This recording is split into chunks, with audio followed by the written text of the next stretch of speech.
Reserve bank of India ने हाल ही में अपनी डिजिटल करेंसी लॉन्च की है। हालांकि अभी यह पायलट योजना है, लेकिन आरबीआई इसे आम लोगों के बीच पहुंचाने में जुटा हुआ है। यही वजह है कि आरबीआई ने इस प्रोजेक्ट को लोगों के बीच पहुंचाने के लिए दो बेहद आम लोगों को चुना है।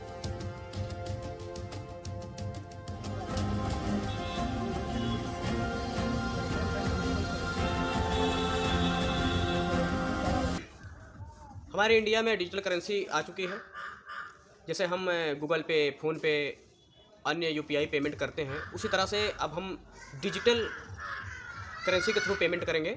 जैसे पहले हम गूगल पे से पे करते थे तो हम ऑनलाइन पेमेंट करते थे, अब हम डिजिटल पेमेंट करेंगे। जैसे पहले बिटकॉइन वगैरह आया था, क्रिप्टो करेंसी आई थी, उसी के जाल को उस क्रिप्टो करेंसी या बिटकॉइन जैसे इस करेंसियों के जाल से बचाने के लिए हमारे देश में हमारी सरकार ने इस करेंसी को लॉन्च किया है कि बहुत लोग उस जाल में फंस रहे थे। बहुत लोगों ने अपना पैसा लगाया था क्रिप्टो करेंसी, बिटकॉइन वगैरह में। बहुत सारी करेंसियाँ हैं जिसमें हमारे देश के लोग बहुत सारा पैसा लगाए थे और इससे बहुत लोगों का नुकसान भी होता था। हालांकि हमारे देश में माना गया था कि इस पर टैक्स वगैरह भी लगाया गया था, डिजिटल एसिड माना गया था, लेकिन इसका ये मायना नहीं था कि अपने हमारे देश में ये रेगुलेट किया गया है या कोई इसको सेंट्रल गवर्नमेंट अथॉरिटी मिली हुई है। कोई अथॉरिटी नहीं मिली थी क्रिप्टो करेंसी की। तो इसी के आधार पे इस जाल से बचाने के लिए हमारे देश ने डिजिटल करेंसी लॉन्च कर दिया है आरबीआई ने। ये जैसे हम कोई सामान लेते हैं, हम जैसे गूगल पे, फ़ोन पे करते थे, उसी तरह से हम अब डिजिटल करेंसी ई-रूपी को पेमेंट करेंगे। और इसमें फ़र्क ये है कि जैसे हम लोग पैसे को देते हैं या ऑनलाइन पेमेंट करते हैं, उसी तरह से हम इसको पेमेंट करेंगे डिजिटल करेंसी को।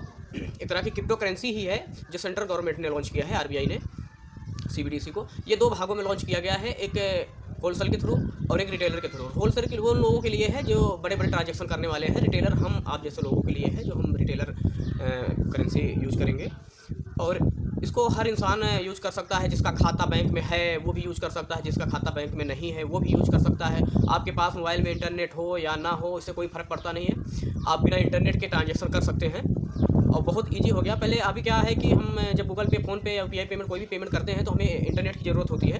तो हमें इस ट्रांजैक्शन में जो ये डिजिटल ट्रांजैक्शन जब करेंगे हम ई-रूपी के थ्रू, तो इसमें कोई इंटरनेट की ज़रूरत नहीं है हमें, हम आसानी से ट्रांजैक्शन कर सकते हैं। और देखिए हमारे पत्रकार साहब क्या कहते हैं। ये आरबीआई मुख्यालय के सामने दो लोग हैं जो सब्जी बेचते हैं, चाय बेचते हैं। उन्होंने अपना दुकान लगाया है। आरबीआई ने इनको डिजिटल करेंसी में अपना भागीदार बनाया है। तो सुनिए इनकी जुबानी क्या कहते हैं ये लोग, कैसे काम करता है डिजिटल करेंसी। ये बच्चेलाल सहनी है, मूल रूप से बिहार के रहने वाले हैं और मुंबई में रिजर्व बैंक ऑफ इंडिया के मुख्यालय के पास पिछले 29 साल से फल बेचते हैं। और ये हैं जगदीश पटेल, राजस्थान के रहने वाले हैं और आरबीआई मुख्यालय के पास पिछले 20 साल से चाय बेचते हैं।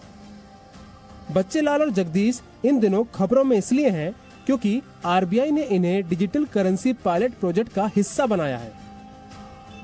सानी जी, ये बताइए कि इसकी शुरुआत कब से हुई है आपके जो है इस दुकान पर? इसका शुरुआत 1 महीना पहले हो चुका है और अभी चल ही रहा है। तो ये 30 दिन हुआ, इनका 30-35 दिन हो गया इसका शुरुआत होकर के। ये जानना चाहते हैं कि कैसे ये काम करता है। जिस तरह से हम देखते हैं गूगल पे या पेटीएम से पैसे लिया जाता है, क्या ये वैसा ही है या फिर कुछ अलग है? जस्ट लाइक गूगल पे, जैसे हमने गूगल पे पेमेंट करते हैं स्कैनिंग करके, उसी तरह से हमने इस पे भी स्कैनिंग करके पेमेंट कर सकते हैं। और इसमें एक खासियत ये है, इसमें अंतर यही है कि गूगल पे हम जो करते हैं उस पर हमको नेट की जरूरत पड़ती है, ठीक है, और इसमें नेट नहीं रहेगा तो भी हमारा पेमेंट ईजी से हो जाता है। रिकॉर्ड होता है कुछ मोबाइल पे आता है या फिर इसमें साउंड आता है? जरा बताइए। इसमें रिकॉर्ड है, देखिए अभी मैं आपको बटन दबा के बताता हूँ। जो उन्होंने पेमेंट किए हैं वो अभी इसमें आएगा, ठीक है। Last transaction is digital rupees of 100। Jagdish Patel ने भी ये बात बताई। उन्होंने कहा अधिकारियों ने डिजिटल रूप का QR कोड दिया और अब वो रोजाना इसका इस्तेमाल करते हैं। 10 दिन से तो रोज ट्रांजैक्शन हो रहा है? हाँ, सब हो रहा है सर। जिसके पास ये पे उनका हो रहा है। अभी थोड़ा थोड़ा, ज्यादा नहीं हो रहा? थोड़ा हो रहा है। आज हुआ है कुछ? आज हुआ। कितने अमाउंट का? 2-3 कस्टमर का हुआ। अच्छा, ये IDFC फर्स्ट बैंक में आपका अकाउंट ओपन किया गया? हाँ। उसी में पैसा जाता है? बैंक में पैसा जाता है। अच्छा, आरबीआई वाले कुछ बोले थे जब यहाँ पर आए? उन्होंने कुछ बताया, जानकारी दी थी? जानकारी दी, कोई टेंशन मत लो, ये अच्छा है। और बहुत अच्छी चीज़ है। मैंने कहा जो अच्छी बात है, अच्छी चीज़ है, लगा दो। इससे पहले कि आप मन में डिजिटल रुपए को लेकर कोई कंफ्यूजन हो, आइए इसके बारे में थोड़ा समझाते हैं। शुरुआत में इसका इस्तेमाल मुंबई, नई दिल्ली, बेंगलुरु, भुवनेश्वर में होगा। पहले चरण में 4 बैंकों को इसमें जोड़ा गया है। SBI, ICICI, yes bank, IDFC first bank इससे जुड़े हैं। आप डिजिटल वॉलेट को अपने फोन में खुलवा सकते हैं। उसी डिजिटल वॉलेट में पैसे लोड किए जाएंगे। वॉलेट के लिए किसी बैंक अकाउंट की जरूरत नहीं होगी। सबसे जरूरी बात यह कि भुगतान के लिए इंटरनेट भी जरूरी नहीं होगा। नोट होता है, नोट के पास ये रिकॉर्ड या लॉगबुक नहीं रहता कि कितने हाथों से होके आया है।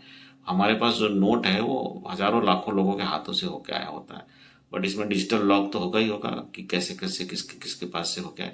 ये एक चैलेंज है, सरकार इस पे काम कर रही है। हालांकि बोल रही है कि नहीं, इस तरह की चीजें नहीं होंगी, छोटे जो ट्रांजेक्शन होंगे, लेकिन हाँ बड़े ट्रांजेक्शन में डिजिटल लॉग मेंटेन हो सकता है। और ये जो है, जो गोपनीयता का आनंद हम जो है करेंसी के साथ लेते हैं, वो शायद इसमें बड़े ट्रांजेक्शन के रूप में नहीं मिले।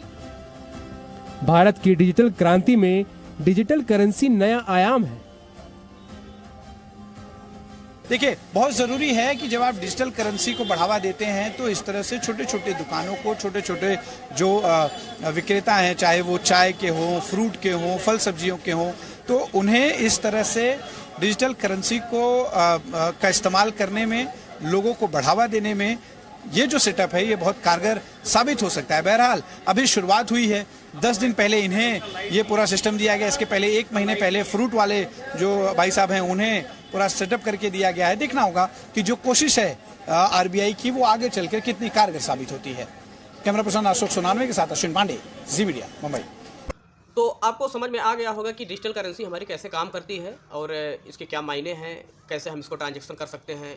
अब हम कहीं भी, पहले क्या होता था कि जैसे हम विदेश वगैरह में जाते थे तो हमें अपने करेंसी को चेंज करवाना पड़ता है। हमारे अपने, जैसे हमारे देश की करेंसी है रुपया, तो हमें रुपया को चेंज करवाना पड़ता था। अलग अलग देश की अलग अलग करेंसी होती है। अब हमें CBDC के थ्रू हमें कोई चेंज करवाने की जरूरत नहीं है। आसानी से हम ट्रांजेक्शन किसी भी देश में जाके आसानी से ट्रांजेक्शन ई-रुपये के थ्रू कर सकते हैं। ये हमारा जो डिजिटल रुपये आया है, RBI ने जो लॉन्च किया है, तो इसमें हाँ एक चीज़ आपको बता दें, इसमें माइनिंग नहीं हो सकती है। जैसे हम लोग क्रिप्टो करेंसी या बिटकॉइन वगैरह में माइनिंग करते हैं या इसको ट्रेडिंग करते हैं, ट्रेडिंग आप इसमें नहीं कर सकते हैं। ये अपने देश की करेंसी है।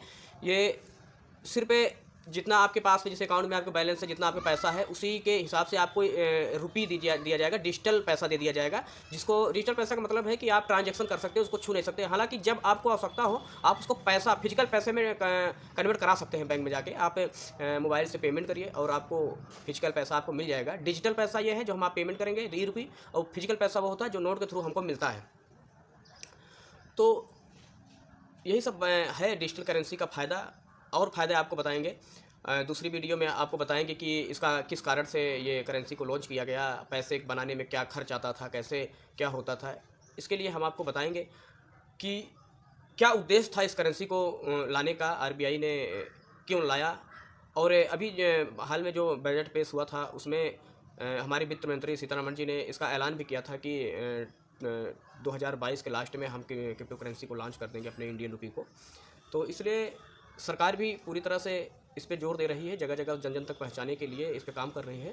तो हम सबको सपोर्ट करना चाहिए और हमें अदर करेंसियों की तरह, क्रिप्टो करेंसी की तरह नहीं भागना चाहिए। क्योंकि इसकी जो ट्रेडिंग होती है ना, उसमें बहुत सारे लोगों को नुकसान भी होता है, कुछ लोगों को फ़ायदा भी हो जाता है, लेकिन अधिकतर लोगों को नुकसान होता है। नुकसान ये होता है कि उसका जो रेट बढ़ता और घटता है ना, वो डिमांड एंड सप्लाई के ऊपर होता है। लोगों ने ज़्यादा खरीदा, पैसा ज़्यादा मार्केट में गया तो रेट बढ़ जाता है। लोगों ने नहीं खरीदा, कम खरीदा, बेचा तो रेट घट जाता है। इसमें बहुत ज़्यादा नुकसान होने का चांस रहता है। इस चीज़ से बचाने के लिए अपने देश में, इसलिए RBI ने इस करेंसी को लॉन्च किया है। अगर ये वीडियो दोस्तों आपको पसंद आए तो वीडियो को लाइक करें, चैनल को सब्सक्राइब करें। धन्यवाद, बने रहें हमारे साथ। हम आपके लिए ऐसी जानकारियाँ लाते रहेंगे। जय हिंद, नमस्कार।